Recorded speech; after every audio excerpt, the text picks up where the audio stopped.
Hi friends, welcome back again. And through this video, I'll be sharing some more insights on Form 1099. So, what is Form 1099? So, particularly if you know about Indian taxation system, so in Indian taxation system, we have a concept called TDS. अब ये TDS क्यों कटता है ना? TDS इसलिए deduct होता है because जब भी कोई पेमेंट आप रिसीव करते हैं आइदर बैंक से, आइदर किसी कंपनी का डिविडेंड आप रिसीव करते हैं, या कोई भी पेमेंट्स आप रिसीव करते हैं कोई सिक्योरिटीज़ पे, कोई प्रॉपर्टी पेमेंट्स होती हैं, तो क्या होता है कि ये सब एस्पेक्ट्स जो है ना ये कवर होता है 26 एस के अलग अलग सेक्शंस में, है ना। तो ये तो है इंडिया का फॉर्म 26 एस। अब यूएस का भी ना समझ लीजिए कि एक फॉर्म 26 एस जैसा फॉर्म है जिसको फॉर्म 1099 बोलते हैं। फ़र्क इतना है कि ये 1099 जो आप स्क्रीन पे अभी देख रहे हैं, इसमें 1099 इंटरेस्ट, 1099 डिविडेंड, मिसलेनियस, उसके बाद ये रिटायरमेंट का, सेंट्रल गवर्नमेंट पेमेंट्स का, ब्रोकर बार्टर का, रियल एस्टेट का। तो ये क्या है बेसिकली, ये मैं एक ओवरव्यू देना चाह रहा हूँ आपको कि यूएस में जैसे इंडिया में तो एक 26 एस होता है, उसमें बहुत सारे सब पार्ट्स होते हैं, है ना। यूएस में ऐसा नहीं है। यूएस में हर एक फॉर्म, जैसे इंटरेस्ट वाला जो इनकम आपका हो रहा है ना, उस पे जो विद होल्डिंग टैक्स वगैरह या जो इन्फॉर्मेशन है उसकी, वो सारी इंटरेस्ट की इस 1099 INT में रिपोर्ट होगी, जहाँ पे पेयर्स की पूरी डिटेल जाएगी, पेयर की, रिसिपेंट की डिटेल जाएगी, टिन नंबर्स जाएंगे, टैक्स आइडेंटिफिकेशन नंबर्स। उसके बाद इंटरेस्ट इनकम कितनी है, और अर्ली विड्रॉल की कोई पेनल्टी है अगर, यूएस सेविंग बॉन्ड्स पे कितना है, federal income tax with held कितना था उसके ऊपर, है ना, जो टीडीएस जैसे इंडिया में होता है उसको विद होल्डिंग टैक्स बोलते हैं। तो यहाँ पे फेडरल कितना टैक्स जो है विद होल्ड हुआ है, ठीक है। तो ये सब एस्पेक्ट्स इसके अंदर रिपोर्ट होते हैं। अब डेफिनेटली जैसा मैंने आपको फर्स्ट लेक्चर में बताया था, यूएस टैक्सेशन और इंडिया टैक्सेशन सेम नहीं है। हाँ, कंसेप्ट को इजीली समझाने के लिए मैं आपको ये बता रहा हूँ। और दूसरी चीज़ ये है कि आपको जो ये वीडियोस हिंदी में मिल रही हैं, तो आप ये बिल्कुल भी मत समझ लें कि यूएस टैक्सेशन का जब प्रैक्टिकली काम आप समझने के लिए मैं हिंदी में आपको ज़रूर बता रहा हूँ, बट इट डजेंट मीन कि you will not communicate in English, you have to learn English. और आपको वो इंग्लिश कम्युनिकेशन कैसे करनी है, किस तरह से इंटरव्यू के लिए रेडी होना है, and how you have to create your resume, ठीक है। और इंटरव्यूज़ में क्या क्या डिस्कशंस होती हैं, किन किन के साथ होती हैं, कौन कौन सी पार्टीज़ होती हैं, यूएस सीपीएस भी होते हैं, ईएस भी होते हैं जो आपका इंटरव्यू लेते हैं। तो वो सब आस्पेक्ट्स जो है ना, वो भी हम एक वीडियो में कवर करेंगे जिसमें मैं आपको ये सारी चीज़ें समझाऊंगा, बताऊंगा। और ऑब्जेक्टिव यही रहेगा कि मैं आपको सिखाऊं भी कि किस तरह से आपको कम्युनिकेट करना है। तो वो हम एक अलग सीरीज़ स्टार्ट करेंगे जल्दी ही, जैसे ही हमारी ये वाली बेसिक ओवरव्यू वाली सीरीज़ ख़त्म हो जाती है। इस सीरीज़ का ऑब्जेक्टिव यही है कि मैं आपको कंसेप्चुअली एक बेसिक रेडीनेस दे दूं, जिससे कि आप इंटरव्यू इजीली करेक्ट अपना क्रैक कर पाएँ, करेक्ट। और अगर आपको लगता है कि कहीं पर भी कोई गैप है इंफॉर्मेशन में, या आपको लगता है कोई कंसेप्ट समझ नहीं आ रहा, तो आप ज़रूर कमेंट में मेंशन कर सकते हैं। उस कंसेप्ट पे हम पूरी कोशिश करेंगे आपको बेटर से बेटर क्लैरिटी दे पाएँ, ठीक है। तो ये कंसेप्चुअल अंडरस्टैंडिंग की जो वीडियोस हैं, इससे आपका एक अंडरस्टैंडिंग बन जाएगा, जिससे जब आप इंटरव्यू में बैठेंगे तो आपको ऐसा नहीं होगा कि आपको कुछ पता ही नहीं है। आपको एक बेसिक अंडरस्टैंडिंग रहेगी कि कौन कौन से स्टेटसेस हैं, है ना। आपने अगर पिछले 4-5 पार्ट्स जो हैं वो देख लिए होंगे, तो आपको एक अंडरस्टैंडिंग बन गई होगी। एसएसएन नंबर भी पता लग गया होगा। आज आप 1099 भी सीख रहे हैं, आपको 1040, 1065, 1120, 1120 सारे फॉर्म्स, काफ़ी सारी चीज़ों का ऑलरेडी पता है। तो आपके लिए कुछ भी अननोन नहीं है ना। तो चलिए अब इसको हम कंप्लीट करते हैं वीडियो को। तो क्या है कि देखिए, 1099 इंटरेस्ट का हो गया, जो मैंने अभी आपको फॉर्म ओपन करके दिखाया, है ना। इसमें इंटरेस्ट से रिलेटेड जो आपकी इनकम है, उस पर जो विद होल्डिंग टैक्स फेडरल का कटा है, और भी जो डिटेल्स हैं वो सारी रिपोर्टेड रहती हैं। और ये इन्फॉर्मेशन जो है, ये इन्फॉर्मेशन आपकी रिटर्न में रिपोर्ट होती है, राइट। अब ये एक पार्ट हो गया। ऐसे ही ना डिविडेंड का है। अब डिविडेंड वाला फॉर्म भी आपको मैं दिखा देता हूँ। तो उसमें भी ऐसा ही है कि पेयर मतलब जो कंपनी है जिसने पे किया, उसका टिन नंबर आप रिसिपेंट है इस केस में, आपका नाम, आपकी पूरा एड्रेस, ये सब, और टोटल कैपिटल गेन कितना कटा है, क्या क्या है, डिविडेंड डिस्ट्रीब्यूशन क्या है, टैक्सेस पेड क्या है ना। फाटका फाइलिंग रिक्वायरमेंट भी होती है एक। तो ये है एक तरह से for IRS centre file with Form 1096 for Privacy Act and Paperwork Reduction Act notice।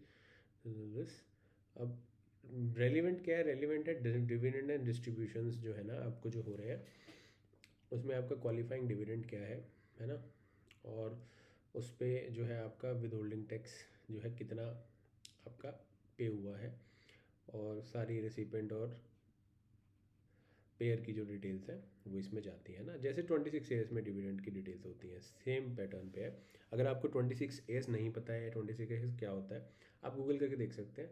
एक फॉर्म होता है 26 भी, है ना, उसमें सारी डिडक्शन जो TDS की हुई होती है ड्यूरिंग द ईयर वो रिपोर्ट होती है, और आपकी इनकम वहाँ से भी इवेल्युएट करने का एक जो है ज़रिया बनता है। जैसे कि US टैक्सेशन में 1099 से ये इवेल्युएट हो सकता है कि आपकी किस किस तरह की इनकम्स हैं ड्यूरिंग द ईयर रही हैं, है ना। तो जो भी पार्टीज़ हैं, जैसे सेंट्रल गवर्नमेंट है, या आपको कुछ रिटायरमेंट की पेमेंट हो रही है, या कोई ब्रोकर बार्टर एक्सचेंज ट्रांजेक्शन्स हुई हैं, या रियल एस्टेट की ट्रांजेक्शन है, या क्रेडिट कार्ड की हैं, या नॉन एम्प्लॉय कंपनसेशन है आपको, है ना, एक पर्टिकुलर अमाउंट से ज़्यादा की, या कोई डेट कैंसिलेशन हो गया है आपका, है ना, कोई आपने पैसा देना था वो कैंसिल हो गया, अब नहीं देना आपको, है ना, contribution to HSA, Archer, Medicare, taxable reimbursement है, क्रॉप पेमेंट है। तो ये सब जो चीज़ें हैं ना, इनके अलग अलग फॉर्मेट्स हैं, ठीक है। तो मैंने इंटरेस्ट का जैसे आपको दिखाया, अभी डिविडेंड का दिखाया, अब ये मिसलेनियस का है ना। तो फॉर्म के नाम क्या है, 1099 MISC, तो कोई बड़ी बात नहीं है इसमें, है ना। तो आपको फॉर्म के नाम थोड़ा सा एक आइडिया लग गया होगा कि किस किस तरह के फॉर्म है,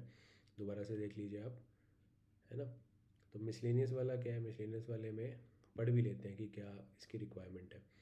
ये बोल रहा है कि 1099 MISC for each person to whom you have paid during the year at least $10 in royalty or broker payment in lieu of dividends or tax exempt interest, at least 600 in rent, prizes and awards, other income payments, medical health care payment, crop insurance proceeds. In addition, use 1099 MISC to report that you made direct sale of at least $5,000 of consumer product to a buyer for resale anywhere other than a permanent retail establishment.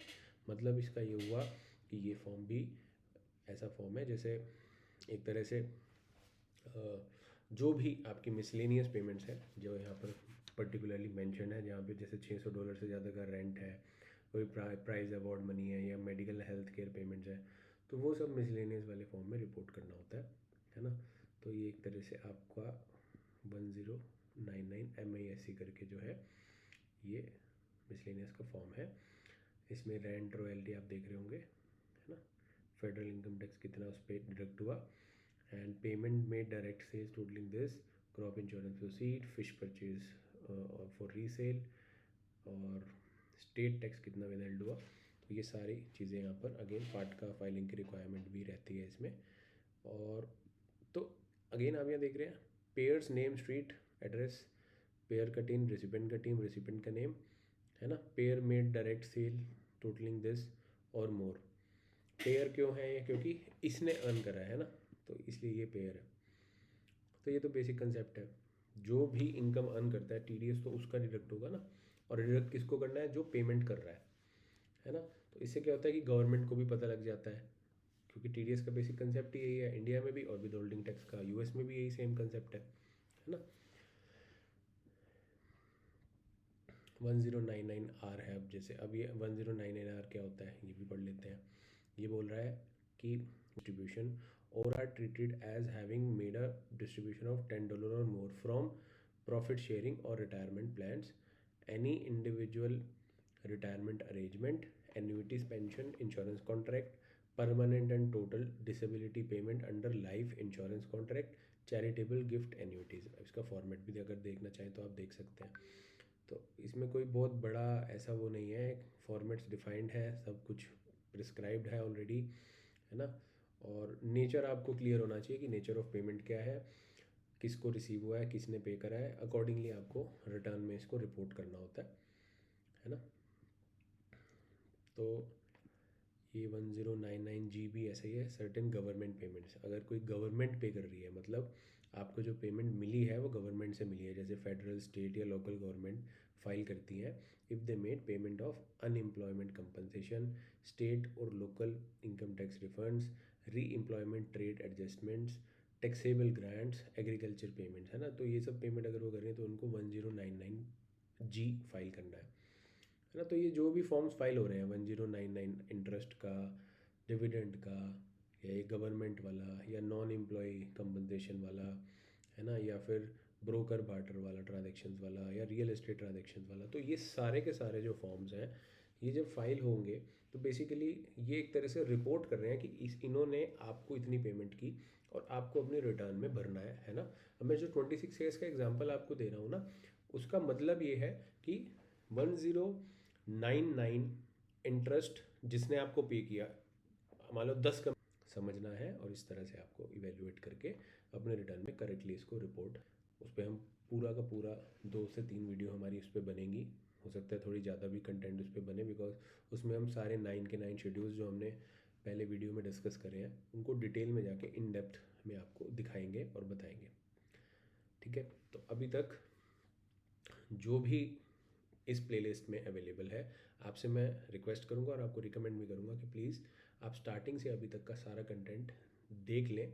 ये video अगर आप starting में देख रहे हैं तो recommended ये है कि पहले आप पिछली वीडियोस देख के फिर ये देखेंगे, तो आपको ज़्यादा बेटर क्लैरिटी भी मिलेगी और आपकी अंडरस्टैंडिंग अच्छी बनेगी। ठीक है, और ये कंटेंट हिंदी में बनाने का सिर्फ और सिर्फ एक पर्पस है कि आपको कंसेप्ट ईजिली समझ आए। ठीक है, 2 पार्ट है, कंसेप्ट समझना एक पार्ट है, दूसरा पार्ट है कम्युनिकेशन स्किल्स। कम्युनिकेशन स्किल्स पे अलग से एक सीरीज़ हम ज़रूर बनाएंगे और यूट्यूब पे आपके लिए फ्री में शेयर करेंगे। और ये कंटेंट बनाने में और आपसे ये सब चीज़ें शेयर करने में काफ़ी एफर्ट हमारा लगता है, तो मैं आपसे रिक्वेस्ट करूँगा कि इस चैनल को प्लीज़ सब्सक्राइब करें, है ना, और वीडियो को लाइक करें, कमेंट करें अगर आपका कोई डाउट है।